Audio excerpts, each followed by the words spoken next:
Hola,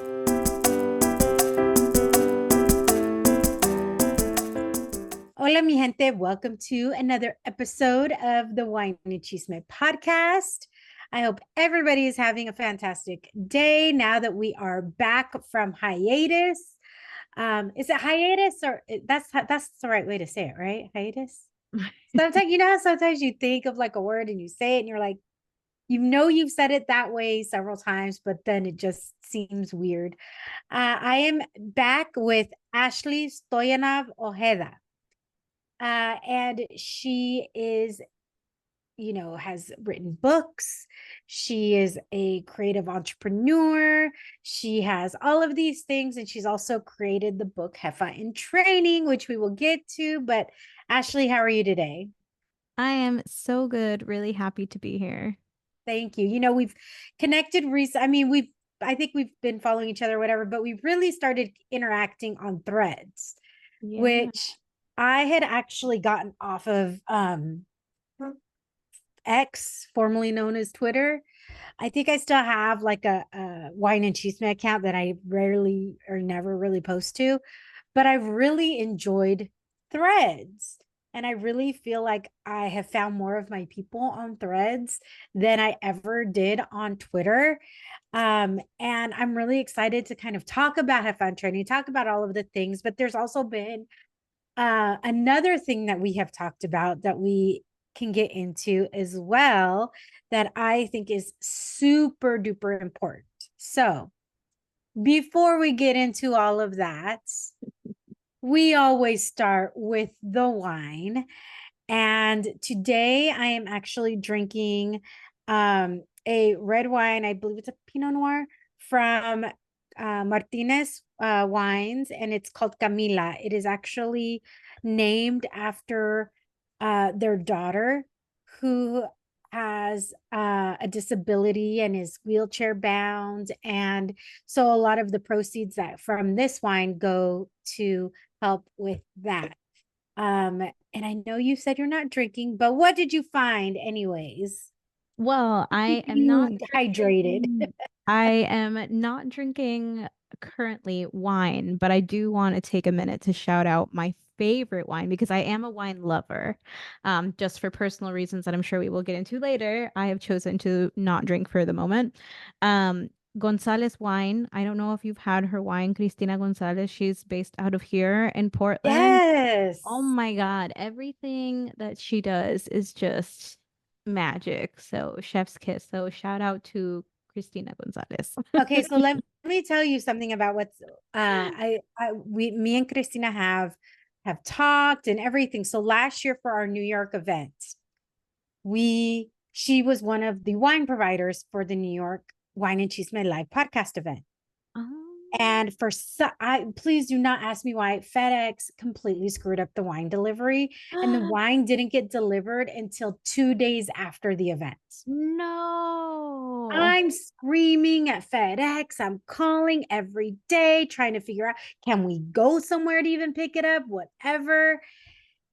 So I still have not had an opportunity to taste her wine, but we're actually working on something in New York to make sure that her wine gets tasted, because I'm still so mad about the whole thing, because Cristina like very graciously like sent a case of wine that's literally just still sitting in a box unopened in New York.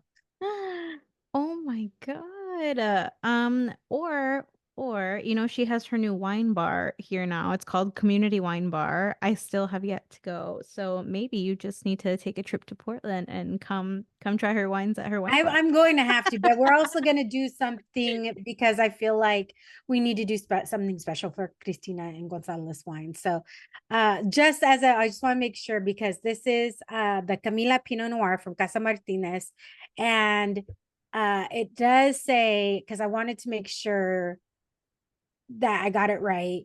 They have a special needs daughter whose name is Camila, and they do donate portions of the proceeds of this wine to that to but it doesn't say exactly uh what her thing what her disability is, but they do try and do as much with her as possible. So I do want to make sure I quite clarified. I just want to make sure. Um, Girl, we're here. We're here We're after talking here. on threads. I We're know. here. Like it's, you know, I can't believe like all of the things that have just happened already this year. But prior to getting into all that, I would love to hear because you are in Oregon. I The am. Latino community is. Oh wait, before I start, oh my gosh, I can't believe I didn't even read your bio. See, look at me. You would think that I've already had some wine, girl. I was relaxing in bed right before this, trying to get ready. So let me read that. Ashley K. Stoyanov Ojeda stands as a powerhouse in the realm of multicultural and bilingual business strategy. As a top selling author and influential speaker with over a decade of experience in business development, community marketing, and communications, the Latina of Mexican and French descent has carved a unique path for herself. Her groundbreaking work includes the first Spanglish business launching book of Jefa in training, the Business Startup Toolkit for Entrepreneurial and Creative Women, tailored for the next generation of Latina and Latine femme creative entrepreneurs. Ashley has transformed the journeys of startup founders, small business owners, solopreneurs, and creative entrepreneurs through her unparalleled expertise, propelling their businesses to remarkable heights. With a combined reach of over 7,000 followers and newsletter subscribers, her impact extends through consulting, an impactful book, and engaging workshops, all collectively touching the lives of those she comes in contact with. Ashley's contributions and insights have garnered recognition from prestigious platforms such as Telemundo, Me Too, NASDAQ, Forbes, People en Español, and Business Insider. Jefa in Training also allowed Ashley to unite Latinas and Latina femmes to create the Jefa in Training Circle. This membership-based community connects startup founders, small business owners, solopreneurs, and creative entrepreneurs across the United States. The Jefa in Training Circle provides its members with seminars, workshops, and resources to help their businesses grow. She also hosts business and cultural retreats to help her clients connect to like-minded change makers and hone in on their business and projects. You've collaborated with corporate giants, universities, mission-driven organizations, and now you are creating a new era of content through upcoming weekly newsletters centered around celebrating the stories of diverse entrepreneurs, highlighting their business strategies, and working with thought leaders to help them acquire book deals, speaking engagements, and more press. And she's also working on her second book, cementing her as a driving force in shaping a new era of empowered business collaboration and ownership. Girl, there's a lot. That was such a long bio. I cut out a little bit. I don't know. I just cut out a little bit. But you know what? It's impressive though. And it's okay. I think the hardest part, and I work in communications. So for me to write a bio for somebody else is very easy. I've actually done that several times where somebody sent me a bio that's obviously like they just wrote down something and I'm like, oh, let me help them. And I'll create like a bio for them. Do it all the time. Very easy. But when it comes to me, do you know how long it took to create my own bio? Oh, I definitely didn't write that bio that you just read. I had one that I wrote for myself, and then literally 2 months ago, I hired somebody to write my bio because this is the one that I wrote not doing it for me anymore. Well, I will say this. You should have like this it's a great bio. I would also do a shorter one. Like a short. Well, so I have the shorter one, and when when you started to read and you just kept going, I'm like, "Oh my God, I sent her the wrong version." It's okay. It's okay. I appreciate it. By the way, salud, right? Salud. Actually, my bottle says salud. Oh, perfecto. There you go. Yeah. Um, okay, I'm gonna ask let me ask first question because when I read your name, people are gonna be like, say what? Ashley Stoyanov Ojeda. Yes, we can break it down. Break So, it down, girl. um, all right, I guess I'll start backwards. So, actually, no, I will start at the very beginning. So, my legal name is Ashley Curvaban Stoyanov. So, the Curvaban is my maiden name because that's my dad's last name. My dad is first generation French American. So, I grew up in my French grandma's house. But my mom is Mexican. She moved to the States when she married my dad from Michoacan.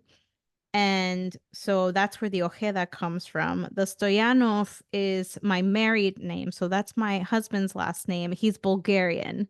So very, very Eastern European, very, very Slav. And so legally, I hyphenated my married last name. And when I was going to publish my book, considering that my book was in Spanglish and, talking primarily to the Latina market, my publisher was like, "Hey, so your name sounds very not Latino. Like maybe we should add your mom's maiden name at the end."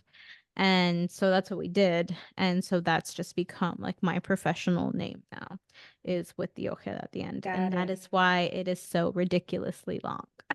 It's okay. You know, it's so funny. I think, and I've been guilty of this where I've gone into business, or I'll go into like a board of directors page, or I'll go in and I do look at like, are there any Latinos on here? Mm-hmm. And obviously the first indicator is a name, right? Like, Right. um, but that doesn't always tell the whole story.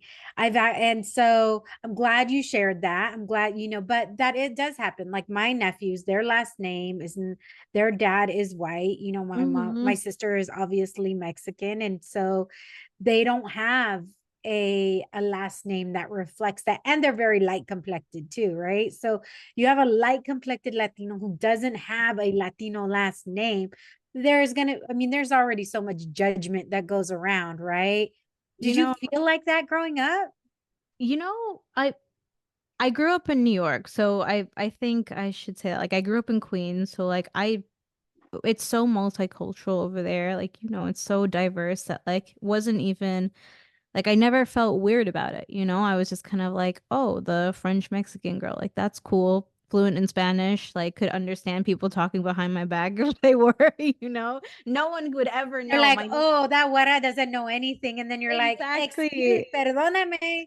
Right. And like my Spanish is actually pretty good. So when I speak, I don't really have an accent. So then I get back at them with like the fast Spanish comeback and they're like, ¿Qué? I'm like, "Ah, ¿Qué es gotcha." esto? I'm like, ah, gotcha. But I do always wonder like if my first name was something other than Ashley, because I've never resonated with Ashley. I just that's just been me my whole life. I've never thought to come up with another name that sounds better, but like my brother's name is Diego. And like you see him, he got the Mexican name. He also is definitely has like more features from my mom. I'm definitely like a clone of my dad. Like I'm literally a mini him. But my brother looks way more Latino than I do, and he got the Latino first name. So for him, it makes sense. But people look at me and they look at my name and they're just immediately confused. And now I have the hyphenated Eastern European last name and they're even more confused. Oh, I could totally see. I mean, And I mean, the really funny part is that my husband is not Latino. He's like full Bulgarian, and he he looks more Latino than I do because he's like, really? yeah, he's like very tan and has like feature like he could easily be like, people think that he's like Cuban or like, Colombian, right? Because he has like some of those like features. So we'll go to Mexico and people will start talking to him in Spanish and just like think that I am the tourist, right? Like, oh, He's you like brought me looking some at you poor like, white what's girl. happening? What are they telling me? Right, and I like have to he tries though. He actually understands like mostly everything. And now when we go to Mexico, I can like leave him alone with my family and he'll like do like the small talk and I'm so proud of him. He's doing so good. Oh, it's funny, like because I obviously am like complected also, but I don't really get people. People always think I'm Puerto Rican first. Hmm. Like I get that before anything. Or are you Puerto Rican? And then I'll get I don't know, I'll usually get something else and then Mexican. I'm like, I'm Mexican. And but especially when I'm in New York.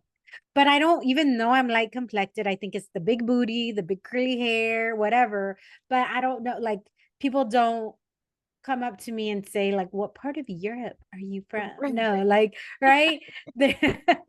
which is which is hilarious to me because, you know, they want to pin us down into a, people want to pin us down into where are we from. I'm like, I'm from San Diego. I grew up here. I was born here, blah, blah, blah. But no, but really, where are you from? But really, I'm from San Diego. Like, I was born in Escondido, a suburb of San Diego, but really, I'm from here. Right. And then, but then you don't get that from like other European, Eastern, Western European nations. You only get that if you come from the global majority, which is funny because people that come from, Asia and Latin American countries and Africa, we're the global majority, but yet we're always seen as minorities, right? We are the minority in power, right? But we are the global majority. Mm-hmm. So, that yeah, and my husband is actually a lot more darker. He's a lot darker complected than me, and his Spanish is okay. So when we go to Mexico, like I'm the one who has to do most of the speaking for us. And he's like, wait, I think he understands most of it, but like he's like, wait, this is what they said. Can you confirm this is what they said? So growing up in a French Mexican household in Queens, how what was the community that you felt most connected to? Did you feel like you ever had to choose? Like what was just that whole dynamic? I'm really glad that you're asking about that because I actually, so my grandfather passed away when I was like 3 years old, so I don't really have a lot of memories of him. But I was very close with my French grandma because she lived in the basement, and then we rented the first floor of the house, and then my parents and my brother and I lived on the second floor. Um, and my grandma actually, she moved to America when she was like 18 years old. So she was very Americanized already. She was very French in a lot of ways, but also like very detached from her French heritage. Like she didn't like going back to France. There was like a lot of tension with like the family she had left back there after her parents passed away. She didn't like really want to go.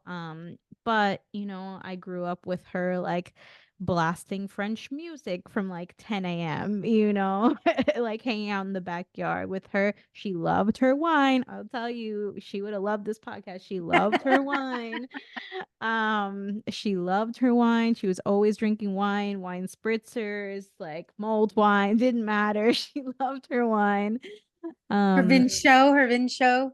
yes, didn't matter. And she did not believe in paying more than $12 for a bottle of wine. She told me that one day. And I'm so sad I never got to bring her to Oregon wine country. Like I think about that often, how much she would have loved it out here, and maybe I would have been able to change her mind about the $12 wine.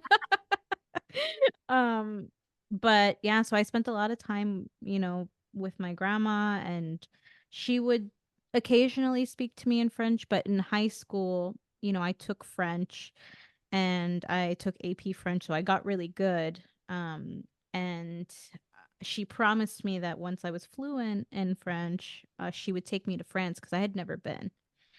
And meanwhile, I grew up speaking Spanish from like the moment I was born and going to Mexico every summer for like months at a time because my mom prioritized that for my brother and I. Like she was like, they're gonna speak Spanish, they're gonna go to Mexico, they're gonna be close with their all their primos. I have a big family. I have like 21st cousins, and then, the second cousins that are also cousins, and all the other ones that I probably still haven't met yet. But Like, cousins are cousins are cousins, right? They're like, is that you? I'm exactly. like, I don't know if it's my Yeah, second. exactly. Like we don't know anymore, but the los primos, right? They're there. Yeah. Like I'm very close to them still to this day, and my mom took us every summer until we graduated high school, and then I started going back on my own. And I was working, so like I could pay for my own tickets, and now I'm very privileged that like my business is starting to bring me to Mexico. So now I can go not just once a year, but like twice a year. Um, and so my Mexican heritage has always been, I've always felt more connected to it because I was just around it more, you know? Like I would go every year, like always talking to my cousins, always listening to Spanish music, watching telenovelas with my mom, the chisme, like, it was always just a huge part for me versus my French heritage. I was very detached from because my grandma was detached. My dad doesn't really speak French. He's only been to France once when he was like 12 years old. And then 2 years ago, my husband finally took me to France. We literally went for like 24 hours and I actually got to go to the little town that my grandparents were from in Brittany. Um, and it was so special. And I was like, oh my God, I see like so many things are connecting for me now. And it was like a really nice way to like remember my grandma. And yeah, it was really special. But yeah, it took 30 years for me to go to France. Oh. I didn't get to spend much time there. And I realized while I was in France that my French is actually quite bad. Like I was gonna ask, how's your French? very, very bad. Very bad.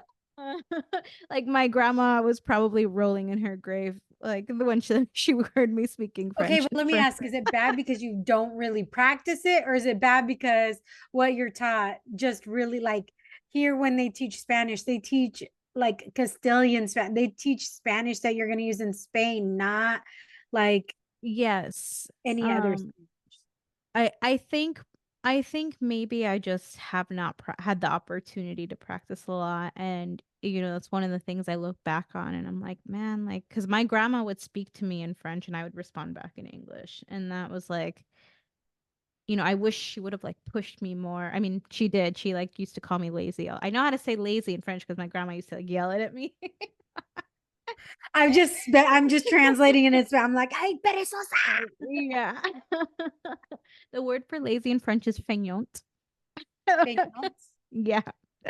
But she used to say it to me all the time because she's like, I know you understand me. Why won't you speak? And I feel that if someone had a gun to my head and I had to, cry out for help or ask them to stop, I would be able to pull the French out of my brain somehow. But I forget. And, language is something like if you're not practicing it, like you'll lose it, which is why now when I was younger, I didn't do this, but with my mom now, I only speak to her in Spanish and it wasn't that always was not the case. I would just speak to her in English and she would speak to me in Spanish. But now because now I have to use it for work. Like I'm starting to do workshops and presentations all in Spanish, so like I have to practice and I don't want to forget words and sometimes with business it's hard. So now like when I call my mom, like trying to tell her about my work day in Spanish so that I don't forget and mix up terminology. But yeah, it's been an interesting journey of like really trying to embrace both cultures, but I definitely feel like the Mexican side was way more prominent. But I was on the the first time that I was on a Pam's podcast with Café con Pam. Oh She yes, she I asked would me love. something she asked me something similar and she was telling me about one of her friends that also has like a multicultural kid. And she said something that like really resonated with me with like cuz like her friend gets really like annoyed when someone says, "Oh, your kid is half this, half that." And her friend said, "Well, no, he's like a whole person, he's multicultural. Like he Yeah, has roots in these different places." And I was just like, "Oh my God, this is life-changing because I've never liked saying I'm half this, half that because that just didn't resonate with me. Like, why can't I just say my mom is Mexican, my dad's parents were French, period, yeah. and I'm just me." Like I'm just me. And so I think that's really how I've learned to identify and I'm still figuring it out. Girl, I am 46 and I'm still figuring it out. You will be Yeah. trying you I feel I mean, I think there's some things you figure out as you get older and there's some things that evolve, Yeah. right? your thoughts evolve, and how you feel about certain things evolve, how hopefully how you feel about yourself continues to evolve in continuing to love yourself, right? Yeah. Because we see, I think, in your 20, when you're growing up in your 20s and even into your 30s, I feel like we're still we're trying to find our place in the world, and a lot of that dictates like how we present ourselves, because we Mhm. want people to respond to us in a certain way. And then once you hit, I think once you hit your 40s, you're like, you know what, this is who I am.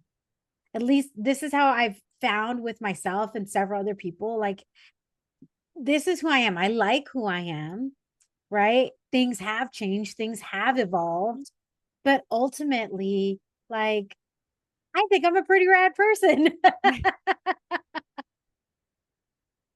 And I just think that that self-love and how and why we evolve is because of that self-love, right? Because we're willing to do the work. It's like, if you're willing to do the work, not when, but when, if you're willing to do the work, and if you're willing to open your eyes to certain things, and if you're willing to cut other things off, like things that no longer, and I don't want to say you can be selfish. I think there's, like, you can be very giving but very selfish at the same time, and I think Mhm. we forget that. Yeah. And I think especially when we go through certain eras of our life, we have to prioritize kind of like protecting ourselves, you Oh, know? absolutely. And like those boundaries become really important. I don't know if you know, so I'm a super nerd about psychology. If I wasn't doing what I was doing, I'd probably go back to school to like finish my psychology degree. Super fun fact about me, I thought I was going to be a therapist. And now I'm like a business therapist, basically. There you Um, go. so there's this concept of like the window of tolerance. Have you heard about it? I feel like So I have, but like, please expand on that. imagine a scale from like 1 to 10. So if you are acting in alignment, so to speak, your normal everyday window of tolerance of things that you're able to be like withstand, like your resilience essentially, fluctuates between the numbers 4 and 8. Like, so throughout the day, like something inconvenient might happen to you, and like you'll start at a 4, and like, you'll creep up to 5, and then maybe you'll come back down to 4, and then maybe something else will happen, you'll go back up to 7, but never surpass an 8, right? Because you can tolerate more things because you are very centered. When you're in a difficult phase of life, maybe your window of tolerance is smaller. So maybe instead of starting at a 4, you're a little bit depleted or burnt out, or, just going through something, right? So like you're starting maybe at like a 2 and then go up to like a 4. And it's very common that that happens. So, like, when you're at that phase of life, and it happens to all of us, it's really important to say, hey, I'm able to, give this much energy to my friends, this much energy to family, even to my partner, right? And just focus on, being selfish, right? And doing Right. things for you so that you can bring yourself back up to that 4 to 8 window of tolerance. Um, I'm learning about all of these things from my very talented somatic therapist. And also, I'm doing the trauma of money certification course right now. And so I've been learning a lot about just Right. general trauma and I mean, it psychological affects so development. much, right? I mean, actually, me and Pam were talking about this. We used to live 3 blocks away from each other, but she moved to another, she's still in San Diego, but she moved to another part of San Diego. We're no longer neighbors. Mhm. But we were actually talking about that, and how, like, so, like, it's generational trauma that literally like passes on, and and even in utero, that Mhm. trauma is being passed on, and the ways to be able to break that, and the ways to be like learning all of these tools to be able to break those chains, because that gets in our DNA of that trauma. And it's really hard to let that go on your own if you don't have the right tools. So I feel like I could be a 4 to 8. I agree, 4 to 8 most days, but yeah, there are definitely days where I'm like, don't breathe, one more Yep. breath, right? With the teeth Yep. clenched and the eyes going. And I'm like, Yep. mm. So on those days, remember what makes you feel good so that you can bring yourself up to Bring yourself back to the fore. back So to growing, like, okay, I want to go and go back because you're talking about like really being obviously very involved with your Latino culture, and your grandma seems to be like your biggest touchstone to your French culture. But yes. when you grow up, like, and growing up in Queens, I'm not sure what the dynamic of the Queens makeup is. How did you see yourself walking through the world as a child? What were those eyes like when you were going through being, I'm me, but some people don't see you as Latina, some people don't see you as it, like, did you experience that when you were younger? I don't think I really noticed or thought about it until maybe like start of high school. Because high school is when you like start to become a little bit more aware of like your friends and how you're different, and not just like culturally, but also like, like wealth wise. I went to a performing arts high school. I went to LaGuardia, like the fame Oh, school. the fame school, yes. And a lot of my friends were like Upper East Sider kids, like with parents that were like doctors and lawyers. So like they all lived in these buildings with like doormen, and I thought that was the coolest thing ever. It's funny like how we start to associate with like things with like levels of success, right? But for me, I was just like, when I make it, I'm gonna have a doorman, like that was what I would tell myself in high school. But I think I started working when I was 14, as like a nanny and stuff. And then at 16, my mom, she was working as a coat check at a restaurant, also on the Upper East Side, like a bunch of old white people. Like that was like the audience of this restaurant slash pub. And, I would go with her to work, and people would literally treat my mom like she was like furniture. Like they would just walk past her. She'd greet them with like the biggest hello and the biggest like, "Hi, welcome. Can I take your coat?" This, that, and they just ignore her. On the way back, I would greet them and I would talk to them, and they would treat me way different. And I started, obviously, little young white girl, right? Like, and I started to notice. And then one day I heard someone saying something about my mom.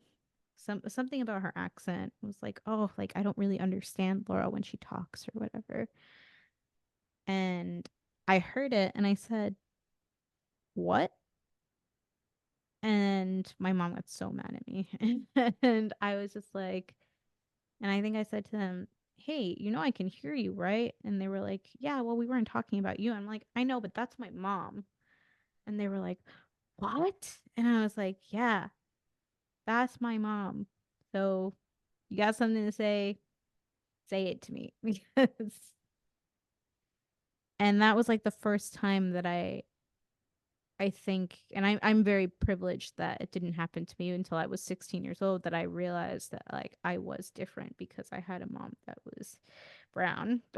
and um and I literally every day since then have made it my priority to make my mom realize that she didn't have to, feel bad about that, because my mom has she has such immigrant guilt. Well, I Um, think so much, right? So many people very old, like that mentality of like, do as you're told, do as you're, you know what I mean? Like, it was this, and I feel like a lot of older parents or grandparents or whatever, and still, and or you come here and you still feel this way, is the like, just put your head down and work and don't make mhm. don't make a fuss, don't make a scene, Yep. right? because you just work hard, do what you go. But the world has changed so much Mm-hmm. that if you put your head down, just do what you're supposed to do, like that's still, it's still not enough, right? Like people are still going to target you for no matter what. People did then, people did now. And I, hope to live in a world where people don't do that. But I don't think that's realistic because there'll always be some stupid asshole out there that will Yeah. do something. And And the fact that you stood up for your mom, she was probably embarrassed and mad because she's like, you don't do that. yeah. Yeah. And still, so there's a story that I've told before. I just won't show my mom this podcast. She likes to listen to my stuff, but this one I will probably not share with her because she would not want me telling the story, but I've told it before on a podcast. I Girl, actually let me just fast forward through this part really right, quick. exactly. She's like, "Why do you always talk about me on your stuff?" And I'm like, "Because people ask." Because she's impacted you. She's part of um, your story. but there she experienced so much mistreatment at that place, and it just went above her head, like she didn't realize it or didn't want to realize it, but like first of all, she worked there for over 20 years. They didn't pay her, girl. She was working just for tips for 20 years. Yeah. And so first of all, that's insane, right? And in the beginning, like my mom was like super scared because she was like, "Oh, like I'm not a citizen, this, that, whatever." I'm like, "Mom, but you have a green card, like you have every right to work, you know?" And Yeah. so she used that as like kind of like a protective mechanism or excuse to like not find another job. And she's like, "No, but I'm just so grateful that they gave me an opportunity." And I'm like, "Mom, you could go get an opportunity somewhere else. Like you speak English, you know how to do a lot of things." Like, but she was very stuck on staying there, so okay. But like right before COVID, and she didn't tell me that this happened until like way later because she knew that I would have gone in there to like raise hell. I would have flown across the country to make sure they knew what I thought. So the owner of this place had Super Bowl rings, like the actual like Super Bowl rings, like 3 of them or something like that he had on like a case, in the case for display. It was that kind of place. And one day, the Super Bowl rings go missing. I'm sure you can see where this story is going. After 20 years of working there, guess who they interrogated first? I wonder who. My poor almost 70-year-old mom. They not only interrogated the shit out of her, they patted her down, they emptied all of her bags and her pockets and were super rude to her. And then obviously they went to the guys in the kitchen who were all a bunch of paisanos. And guess where the rings were? In the owner's bathroom in his apartment. They So he never had taken them himself yeah, yeah. and forgot. They never apologized to her. And she continued to work there, and she did not tell me about this until like a year after it happened. And it was that day that I decided that I was going to one day have a business that could hire my mom so that she would never have to go work at that stupid place again. And literally 2 years after that, I hired my mom, and so that she could help me with my business and coordinate my retreats. And she chooses to go back there for whatever reason still, but she really does not have to. Wait, she's still working there? She's still working there. Wait, is she getting paid? Now they pay her. Now they pay her. Okay. Now Because they pay now, her. now, Um, wait, the thing is you're like, I mean, she has a daughter who can make some waves now. Now they pay her. Now they pay her. But like, man, like, yeah. And my mom, like, don't get me started. Like, she's so like, I think my entrepreneurial spirit and like the way that I can connect with people and speak to people and write, like that all comes from her. Mhm. And she's really been able to like, so she's come on like my retreats with me, and she started to get really comfortable. Like she literally did like a whole ass TED talk at my last retreat. It was her birthday and she like stood at the podium and then like talked to everybody for like 30 minutes. And I was like, Mom, what are you doing? But like she like so much that the girls on the retreats were like, Senora Laura, you should start hosting your own retreats like for senoras. And my mom was like, how do I do that? And I was like, Mom, I'll help you. Like, you Oh, know. that's so cute. That's so But cute. like she has so many skills and talents that I don't even think that she has known how to tap into or hasn't had the opportunity to, because she's just felt like she's had to do what she's supposed to like her whole life, right? And now it's really exciting because she turned 70 this year, and now I feel like she's going through like this whole awakening of like, because both her kids are grown. Obviously, she doesn't have to worry about me. My brother also has like a really good job now, his own apartment. Like he's fine. Um, it's just her and my dad, and I think she's trying to like rediscover who she is now. It's really exciting. As you're telling this story, I was thinking, I was like, oh my gosh, going through the highs and lows with you. But also, I was like, this is a direct link to what you're doing now. Hmm.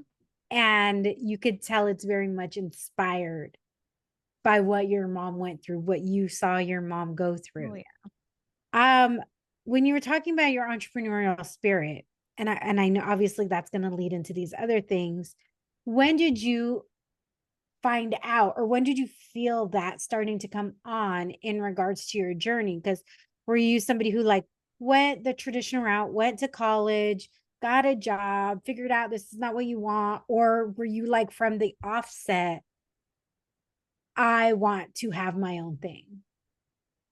I so I didn't really know any people with businesses growing up.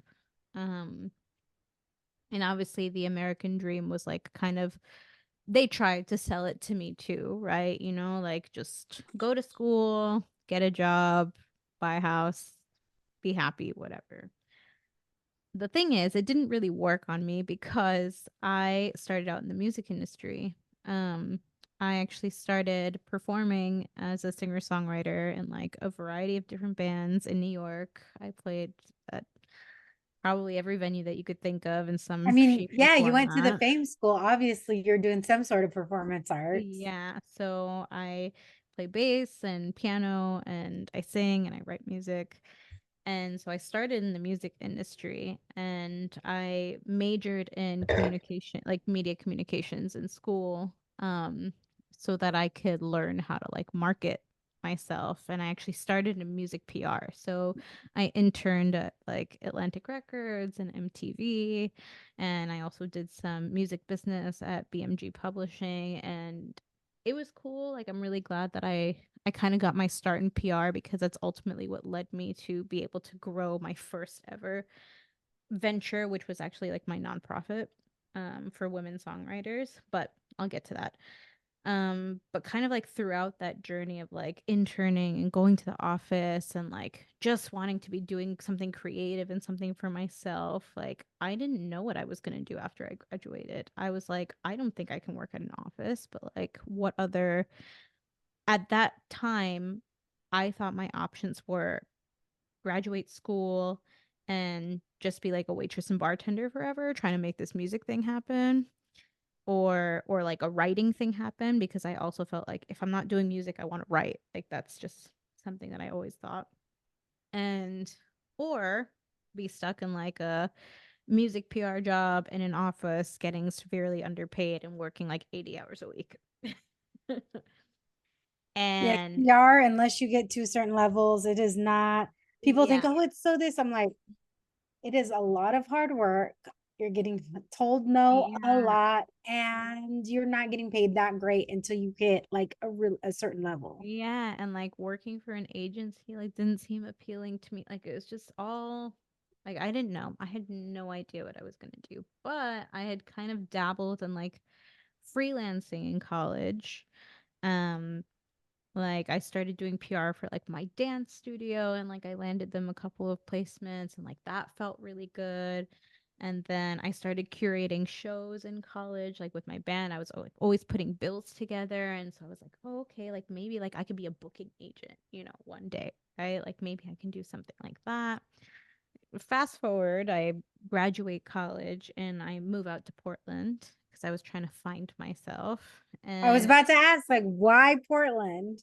I have a prima that lives out here and I visited her and she took me to like all the coolest spots to drink wine and I was and I was like, "Hey, Portland's pretty chill. The cost of living's the cost of living's better. The people are nice. There's a lot of nature out here, good food, cheap drinks. Like, I'm gonna give it a shot. I can stay with my prima. Cool.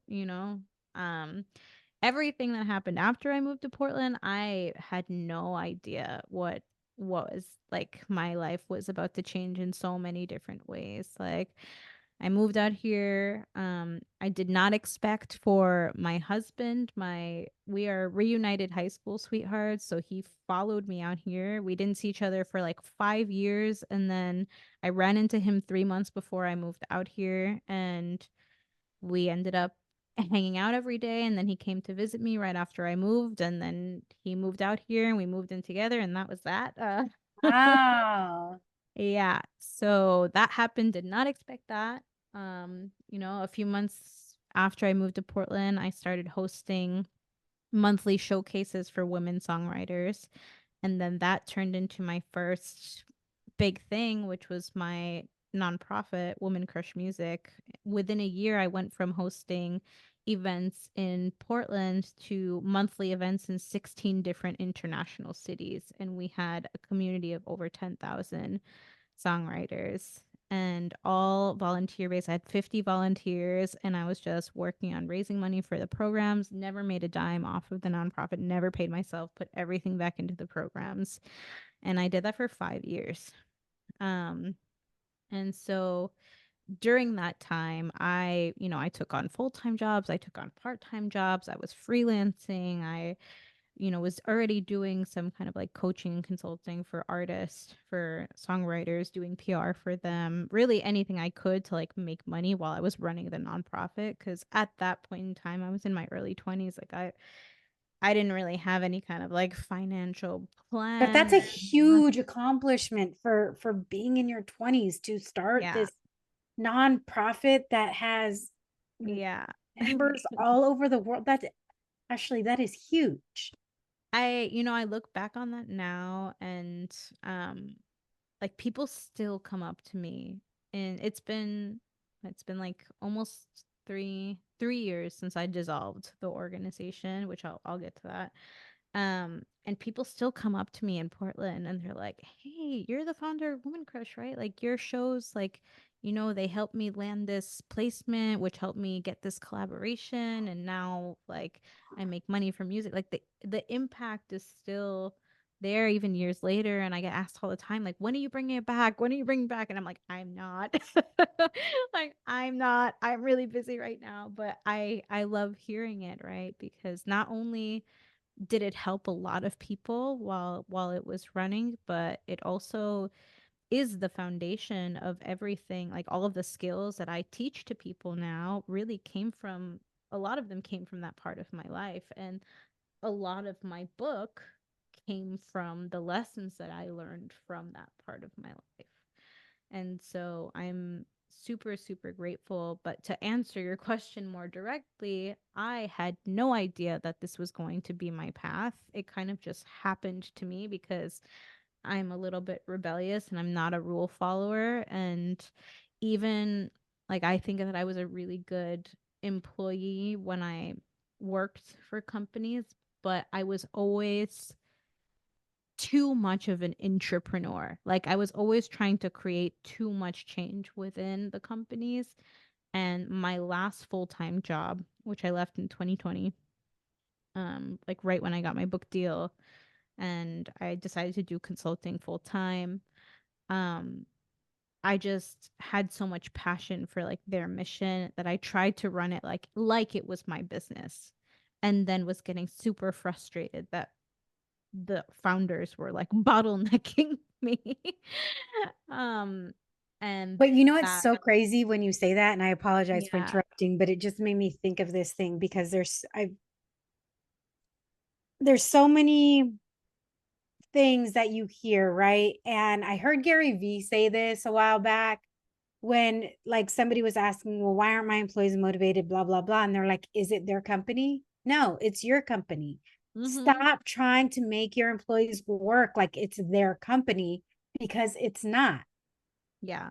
And so when you're saying this, you're literally doing the exact opposite of what most founders would want there, but then your founders aren't, they're not, responsive to that. So I just found that like really interesting. Yeah, and it just became frustrating to the point where I'm like, man, like I see the future of like how this business should run.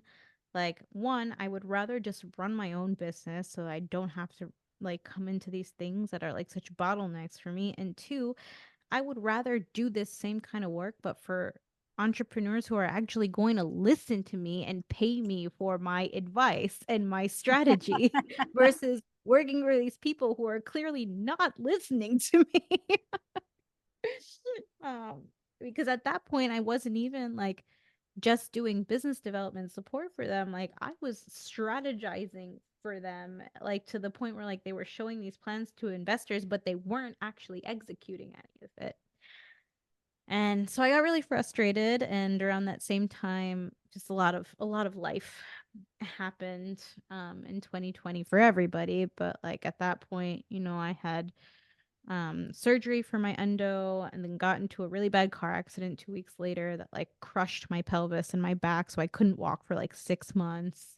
I just moved to South Florida, just started working with the Mujerista and building that community with Mari.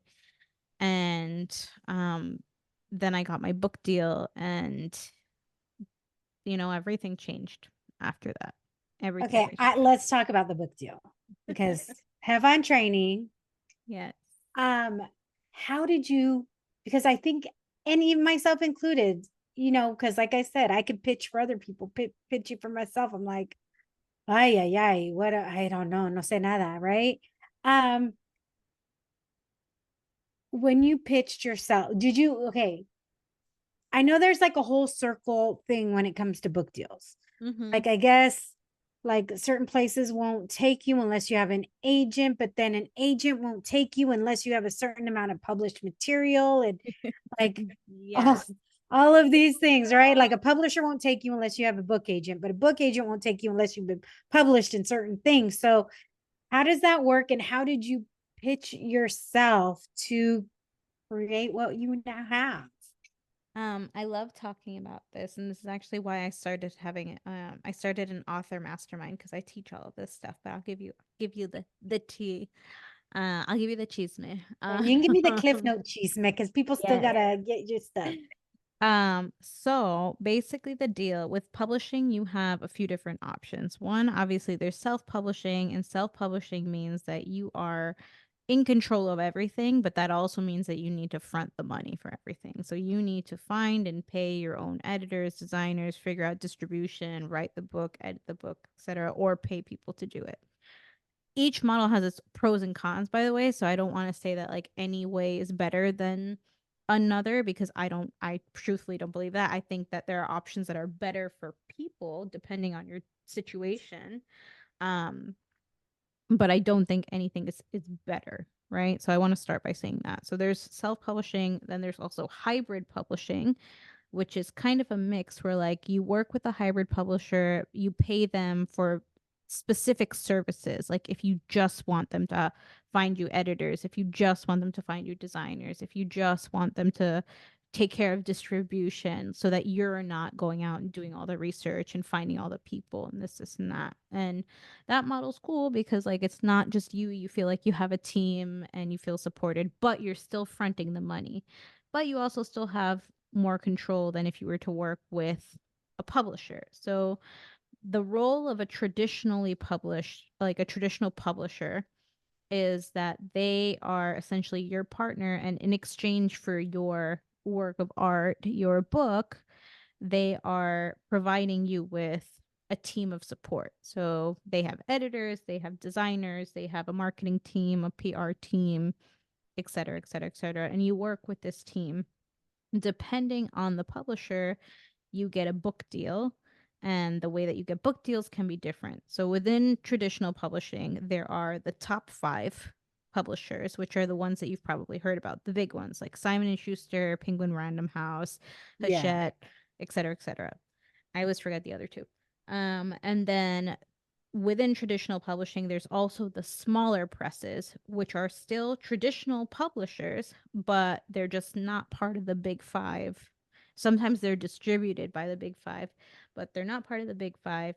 And but they still publish books, and some of them will still give you advances, some of them will give you higher royalties, so the deals work different. These smaller publishers do not require you to have an agent, and you can submit to them via their website or by meeting an editor, etc.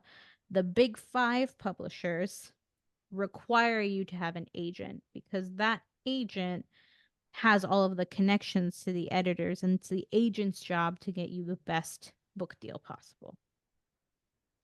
All that makes sense so far? Yes, yes, I got it. I got Okay. it. Okay, good. Stop me at any time if The there's first, the anything only clear. thing that I hadn't heard of was the hybrid. Yeah, I had yeah. heard of self-publishing. Obviously, I've heard of going through, but I didn't realize there was a hybrid version. Um, yes, there's a hybrid. And actually, if you want to learn more about the hybrid experience, you should talk to Gigi, the first gen mentor. Her book was she used a hybrid publisher for Cultura and Cash. Um, and I believe that that was the best option for her because of her situation. She had asked me for advice about that, and I told her to go for it because for her it made a lot of sense. Um, so now that we're all solid on like Yeah, publishers and agents, you are right. It is very hard to get an agent, like very, very hard, especially like depending on the kind of book that you are writing. right. And also hard to get a publisher to say yes to your book idea. So now, kind of fast forwarding to how I got my book deal, um, much like a lot of things in my life, it kind of happened by accident. So I mean, I have always known that I was going to write a book. And I just, even before being in music, I was like, yes, like I love to write. I'm good at it. This is just how I express myself. Whatever I end up doing in life, I think I need to be writing. Then of course, 8 million people told me that there was no money in that and that journalism was dying. When I was in college, I worked at a music venue that was really big, and a lot of famous people would go there. And there was a journalist from Rolling Stone who would come in very often, and we became really friendly. So one day, I finally got the courage to ask him because my dream was to like write for Rolling Stone and Cosmo. I had like on my vision board. Um, and I one day got the courage to ask him if he would ever consider hiring me as an intern. And I was like, look, I don't need to get paid. Like, I'm just trying to write. Like, I really want to write for Rolling Stone. Like, how do I get my foot in the door? And he said, sweetie, don't waste your time. And I was like, what do you mean?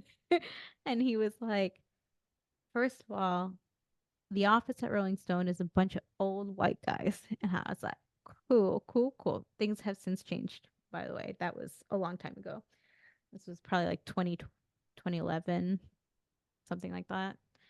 And then he also said, by the way, journalism is dying. So so maybe don't become a journalist, like do PR. And I was like, And the sad thing is we need reputable journalists now more than ever. yeah.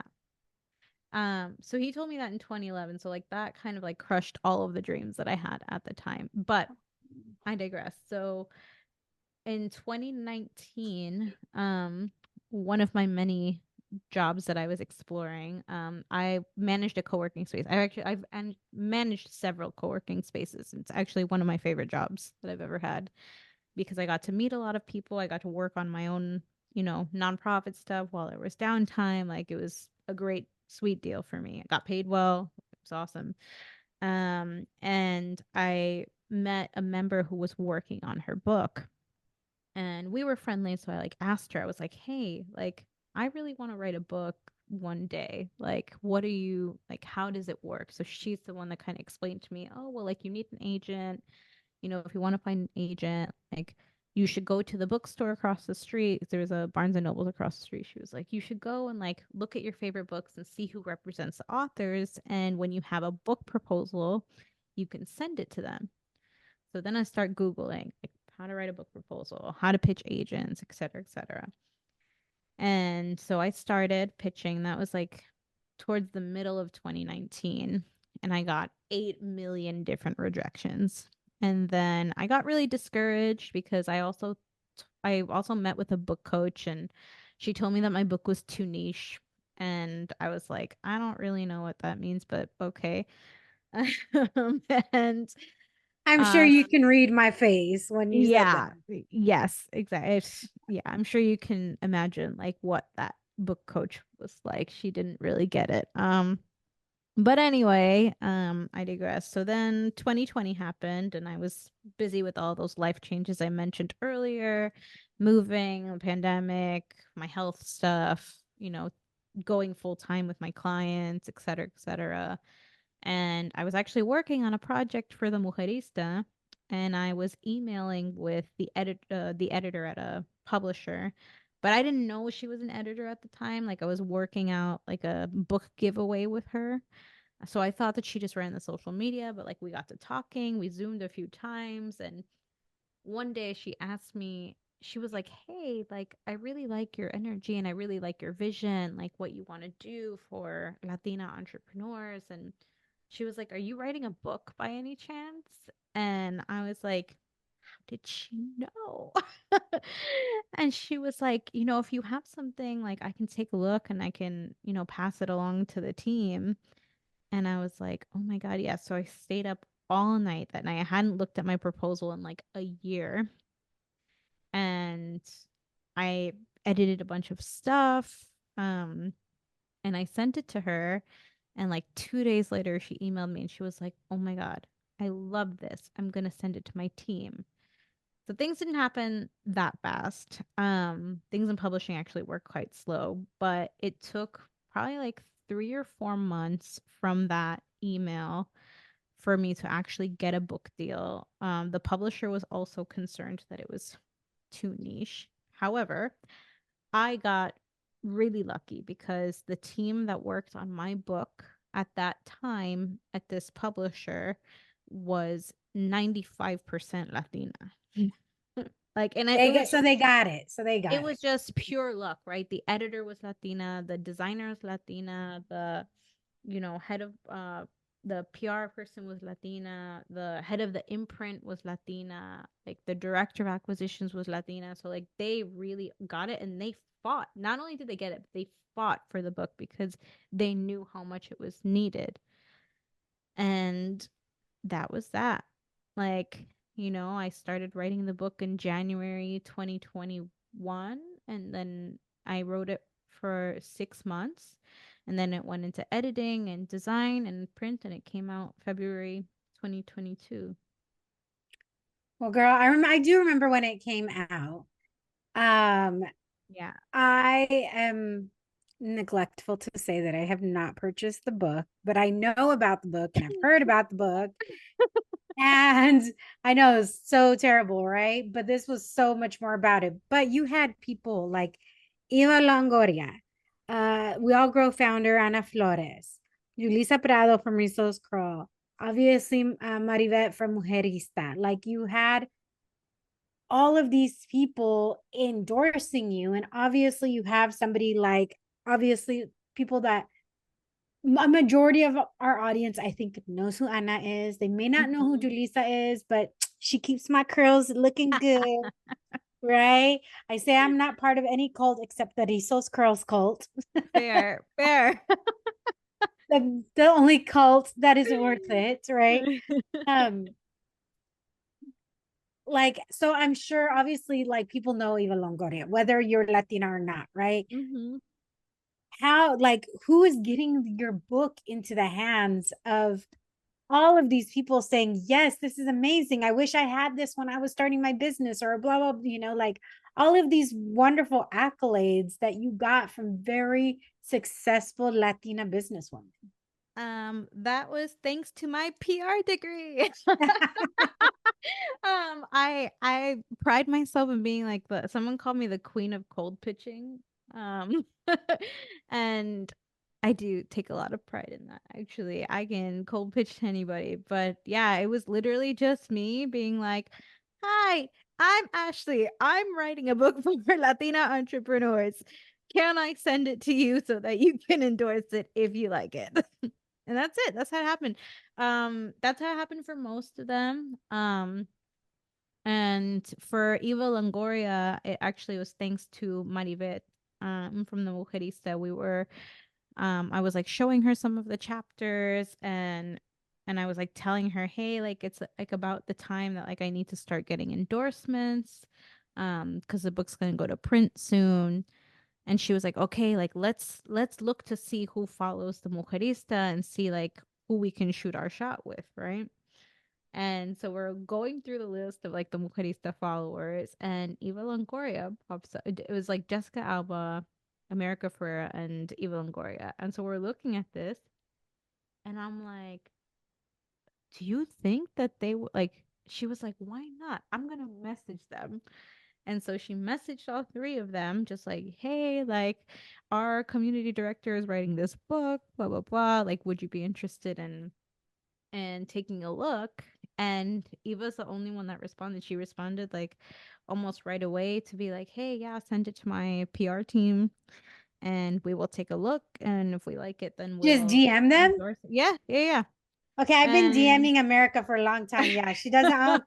I don't think she does her social media because um like those two are dream guests of mine.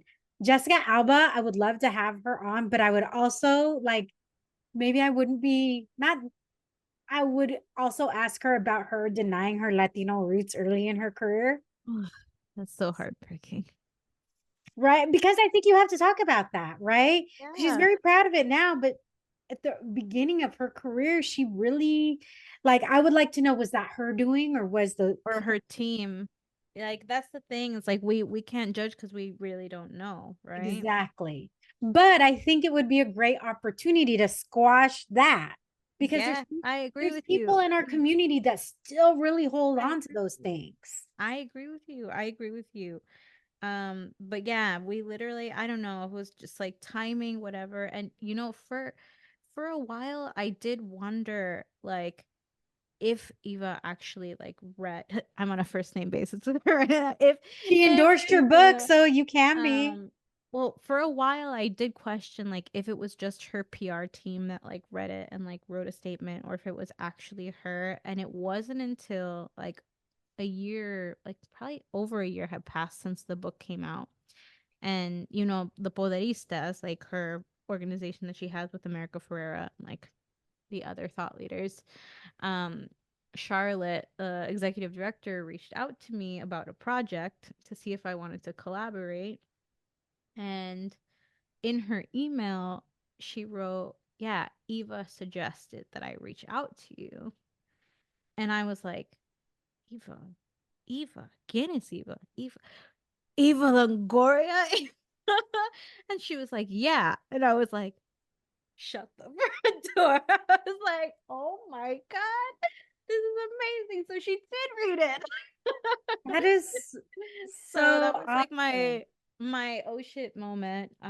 Came a year and a half after the book came out, where I got validation that she actually did read it and she actually did write that quote. So that made No, me that's feel really good. awesome. Well, I think people need to like within it, if you haven't read it and you want to get it, which you should, it has worksheets to help you build your business and implement solutions. It has guest tips and stories. So, like we said, from Anna, the founder who has just recently left her Uh, CEO position at We All Grow, which makes me so I'm so happy because I know whatever Anna does, it's going to be amazing. But I'm like, excited for yeah, her. I'm so excited for her, but I'm also really sad because I love Anna. Anna has been such an amazing supporter of so many of us, myself included.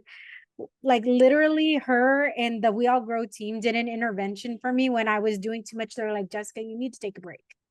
You need to slow down. Like Anna was literally like, Jessica, it's okay if you're not on social media for a month. People aren't gonna forget, because I'm like, what if people don't want to listen anymore? What if they this and that? Like she's just so amazing. Julissa Prado, who's also been on the podcast, and I mean, just seeing her continue to grow and grow and grow. So you're getting things in the book that are from like people who have really done the work and are helping others lay the groundwork for their success. Like that is truly amazing, Ashley. Oh, thank you. Yeah, I've been I just want to say that I'm really honored and grateful for the opportunity to have written this book. And I feel like it's the first of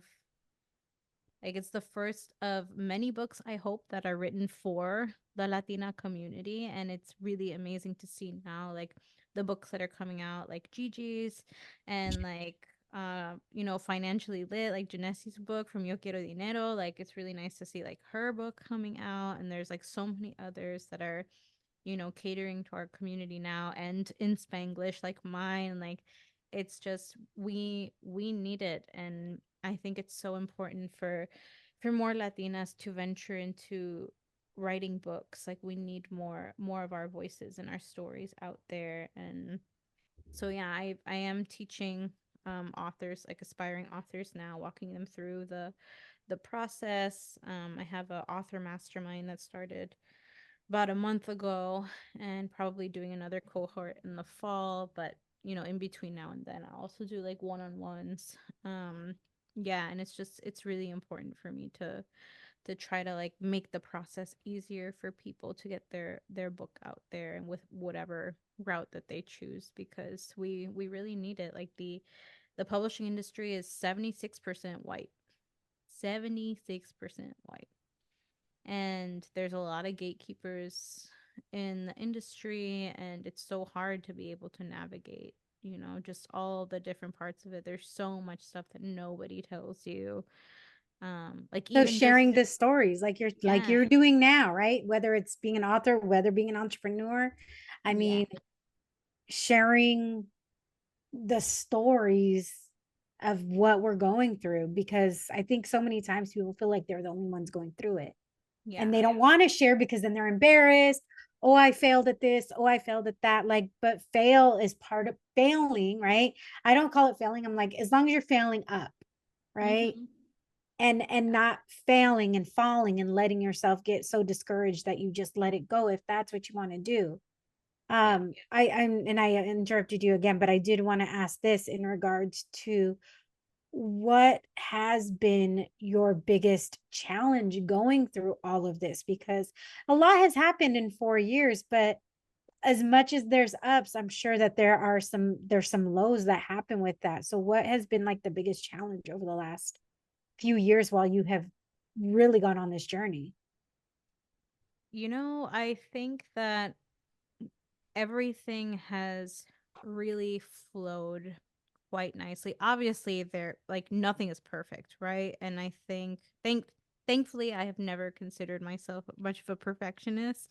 So that definitely works in my favor in a lot of ways. Not so much in others, but like in this particular journey, it definitely has.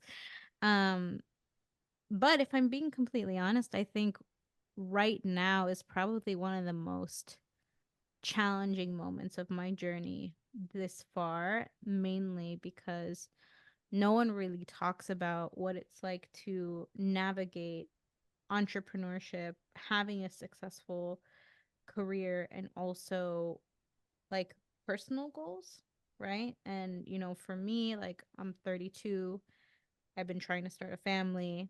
It's really difficult to do that for me because of all of my health conditions. Planning for business is really hard. Um, I am as an author, I'm in limbo right now because my book's been out for 2 years. I have not just one book proposals, but two book proposals that are going to be out in the world, waiting for an agent or a publisher, whatever is the right fit for them. Like, so I'm in author limbo, waiting on that. My membership community is amazing, and I'm so grateful for my Jefas, and that basically runs itself, and I'm very grateful for that. I have other kinds of clients that I work with, and the speaking engagements, they all come, and that's amazing.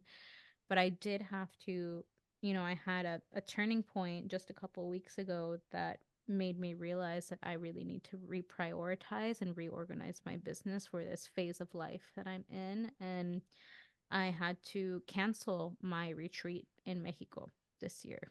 I don't know if you saw that I posted about it, but I have decided to limit my travel because I am going to start doing fertility treatments in the next couple of months. And um, that was really hard. That was really, really, it was hard, but also not at the same time because I felt it was right. So it's not like I feel guilty or I'm a little sad just because like I love the retreats and they fill my cup so much, but I also know it's like it's just the phase of life that I'm in right now. Yeah. And there will be time to do more retreats and more traveling. And, I've spent the last 2 years basically traveling at least like once a month or once every other month for events and speaking engagements. It's amazing. I'm super grateful, but I'm also kind of tired and it doesn't really help the process that I'm in right now. Right. So if I'm being super honest, like right now is the most challenging that it's been in the last 4 years, and because of the balance, right? And no one talks about it.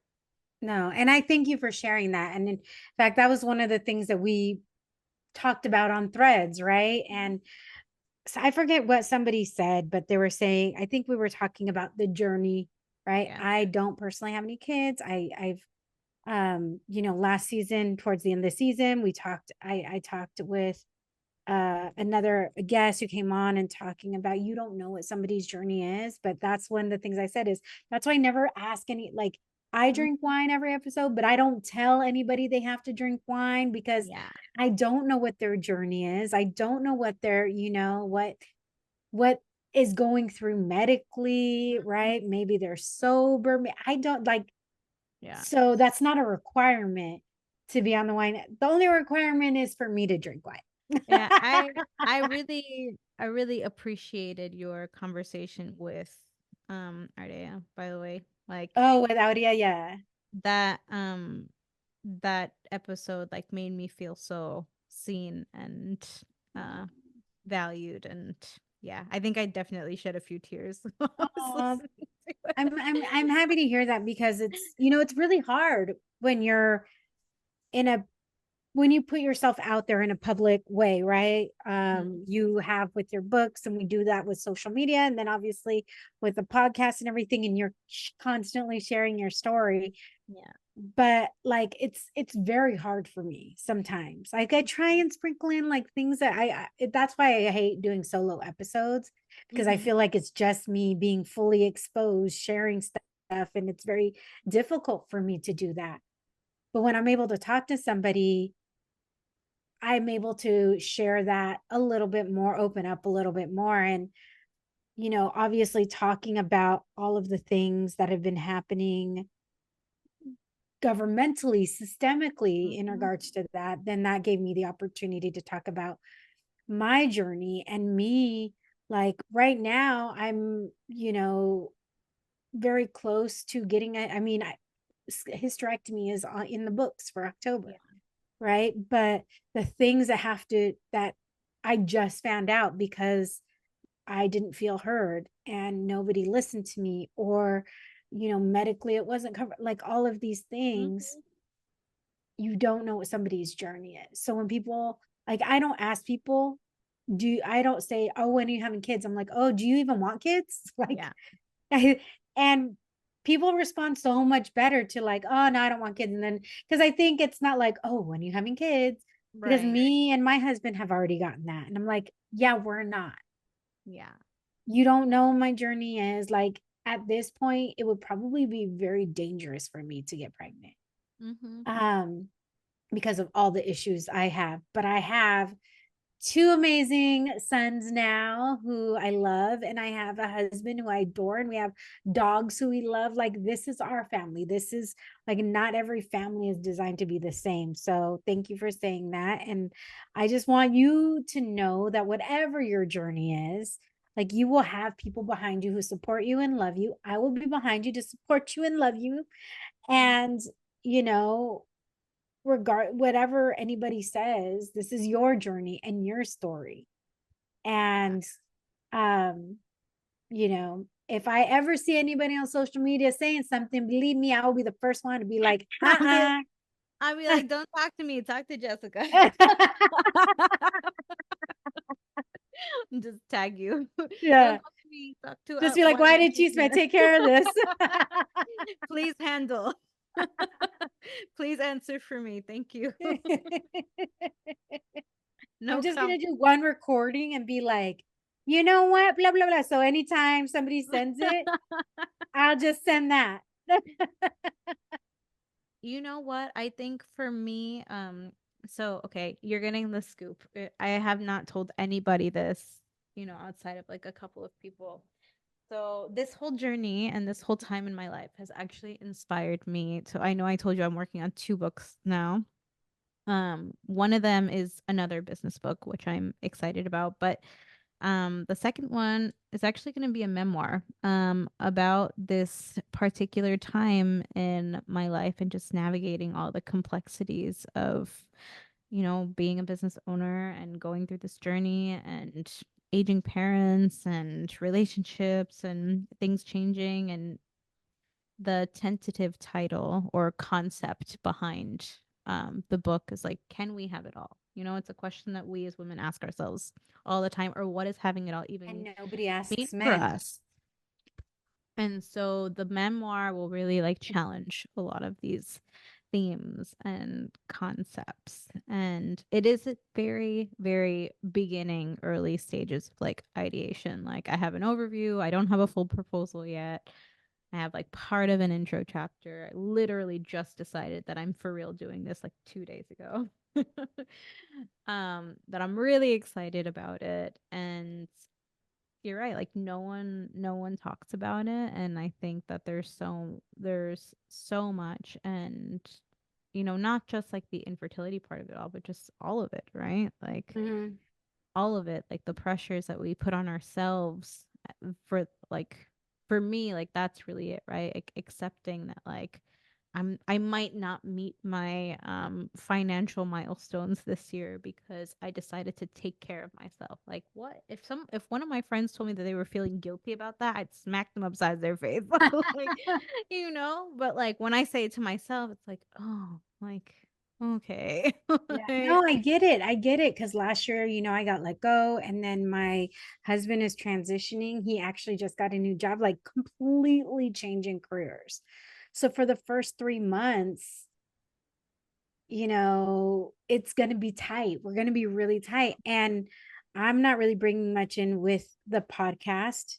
mhm. um that's why I'm looking at other things, right? Other things to bring in, because unless you're like a huge podcaster, it's hard to make a significant amount of money Yeah. off a podcast alone. You have to be doing other things. And Mhm. my thing is, like, I don't sell anything on the podcast. This is not like, oh, go do my course, Mhm. or oh, go do this. This is about like my guests, and I'm just here like as the Mhm. facilitator. So I'm like, okay, what other things can I do that I can use this platform to be able to leverage into other things? But and then with my health situation as well, Mhm. and with getting a hysterectomy in October, I'm going to be in recovery for 6 to 8 weeks. Yeah. So okay, so I can do contract work, I can do consulting work, but I Mhm. can't like really. And honestly, at this point, I really don't want to Yeah, go work you for want to. somebody else. Right? Don't blame you. I don't know if I could ever go back to that life. It's hard, right? It's hard, but I feel really guilty about that. And but I'm like, but again, I have to take care of my health. So I go through that back and forth where no, I know I can't. Like, in my head, I know, but in my heart, I'm like, I feel like I just feel that guilt of Mhm. not bringing like the financial aspect to the table right now, when used to bring in a lot, and now it went from like a lot to cutting our income in half. Yeah. Yeah. I mean, that's just it, right? It's like redefining our versions of success, which can literally change every day, like sometimes multiple times a day. Like success for me some days means just like getting like a moment of peace from like the chaos, and like success other days means that I'm making, paying myself 200K a year plus being the best wife and daughter and friend and having hobbies and taking care of myself. Like, it fluctuates, and I think we need to talk about that more. I agree. I agree. We need to talk, because like you said, success means different things to different people. So what does that mean to you? Yeah. You know? And most importantly, that it's okay if that changes. Mm-hmm. And I Yeah. think that's what I had a lot of trouble coming to terms with, right? That like when I started this year, I thought that success looked like this roadmap that I had on paper.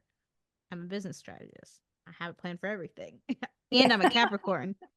So mix those two together and there's got to be a roadmap for everything. And in my doctor's appointment a couple of weeks ago, when I got some news that really changed the game for me, I realized in that moment how, even though I was trying to be in control of so much of this process, how much there really wasn't any control I could have.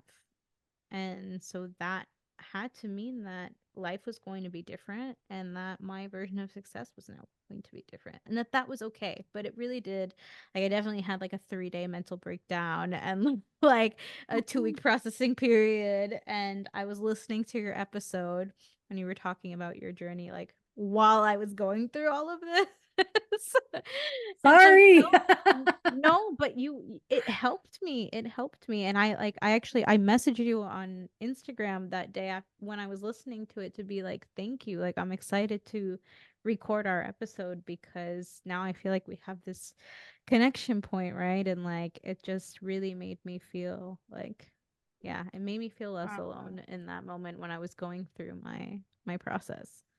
Well, I'm glad it made you feel less alone. You're right. We have to talk about all of these things, girl. It is like, where has the time gone? We like, boom, we're I like know. over our I'm so time.